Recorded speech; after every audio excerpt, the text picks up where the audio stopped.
अस्सलाम वालेकुम। आज हम इस वीडियो में देखेंगे कि हमने परचेज़ डिमांड कैसे बनानी है। तो उसके लिए सबसे पहले हम इन्वेंटरी में जाएँगे।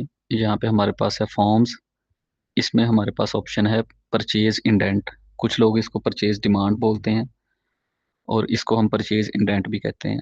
तो यहाँ पे परचेज़ इंडेंट के ऊपर हम क्लिक करेंगे, यहाँ पे क्रिएट के ऊपर क्लिक करेंगे। उसके बाद यहाँ पे हम इंडेंट डेट सेलेक्ट करेंगे, किस डिपार्टमेंट की तरफ से ये हमारी डिमांड है। तो जैसे अगर ये प्रोडक्शन की तरफ से है हमारी, और अगर किसी मशीन के लिए है स्पेसिफिक, तो यहाँ पे हम वो मशीन सेलेक्ट कर लेंगे। तो इसके बाद यहाँ पे रेफरेंस नंबर आ जाएगा और उसके बाद हमारे यहाँ पे रिमार्क्स आ जाएंगे। तो इतना लिखने के बाद हम यहाँ पे सेव के ऊपर क्लिक करेंगे। मेन रिकॉर्ड हमारा क्रिएट हो चुका है। इसके बाद हम यहाँ पे आएंगे, प्लस के ऊपर क्लिक करेंगे डिटेल में। यहाँ पर आइटम सेलेक्ट करेंगे कि हम कौन सी आइटम खरीदना चाह रहे हैं बाहर से। तो जैसे ये हम एक लिखते हैं आइटम, तो इसका क्या स्टॉक हमारे पास पड़ा है, लास्ट परचेज डेट इसकी क्या थी, लास्ट परचेज रेट क्या था, रिक्वायर्ड कितनी क्वांटिटी है हमें। 50 क्वांटिटी हमें रिक्वायर्ड है, और अप्रूव अगर हमें कितनी होती है, अगर तो 50 अप्रूव है तो हम सेम अप्रूव लिखेंगे।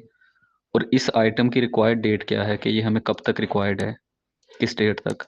और यहाँ पे इसके मार्क्स हम लिख देंगे। इतना लिखने के बाद हम इसको सेव कर लेंगे। तो ये हमारी आइटम सेव हो चुकी है। अब यहाँ से इसका प्रिंट निकल आएगा हमारे पास। ये कुछ इस फॉर्म में इसका प्रिंट होगा कि हमारे पास इंडेंट नंबर, डेट, उसके बाद किस चीज़ के लिए परचेज कर रहे हैं, नेचर उसकी क्या है। तो ये सारी इसकी डिटेल आ जाएगी।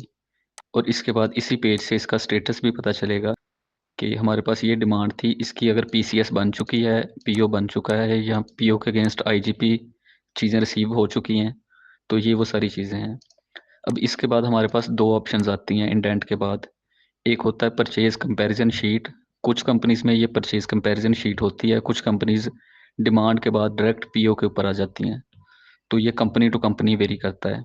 अगर हमारे पास परचेज कंपैरिजन शीट होगी, तो उसके लिए हम यहाँ पे परचेज कंपैरिजन शीट में आएंगे। Thank you.